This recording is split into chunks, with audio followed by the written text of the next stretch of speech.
This is a reading from the Notebooks by Maria Valtorta, 1943, August the 31st. Jesus says, "It is useless to be horrified at certain current manifestations. They are the fruit of your interior.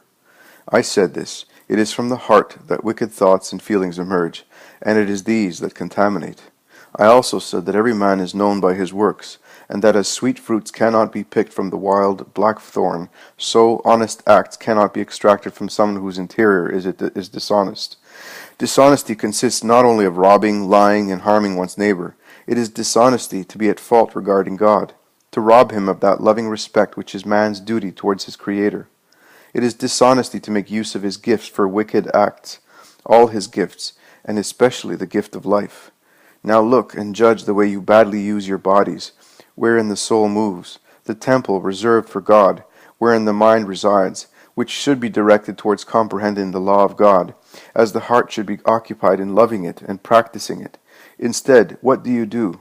You resist the words of the Lord, the desires of the Lord, the commands of the Lord, the will of the Lord.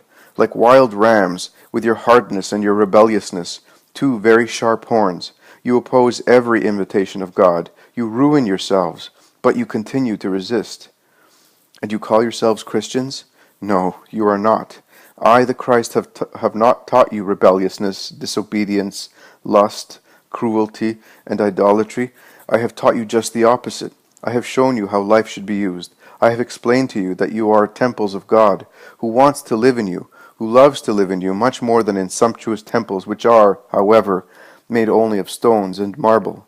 No, God does not want these dwellings made by the hands of man. He wants you made by his hand, you, temples of blood and soul, you whom my blood has clothed in immortal purple and purified like precious altars. This is what God wants to live in again, loving peace with you. Do not persist on the hard way you have set out upon, which leads you to ruin. May my sign truly be engraved upon the living fibers of your hearts, not on the gables of empty temples, where you do not come to pray, or come with your minds disturbed by all your vain concerns, and by the fermentation of your lower instincts. Open your hearts to love, children. That's what you lack. You are without charity towards God, towards your neighbor, towards yourselves, yes, even towards yourselves, for you slay your souls. For always remember, it is inevitable that there will be temptations, but they do not harm.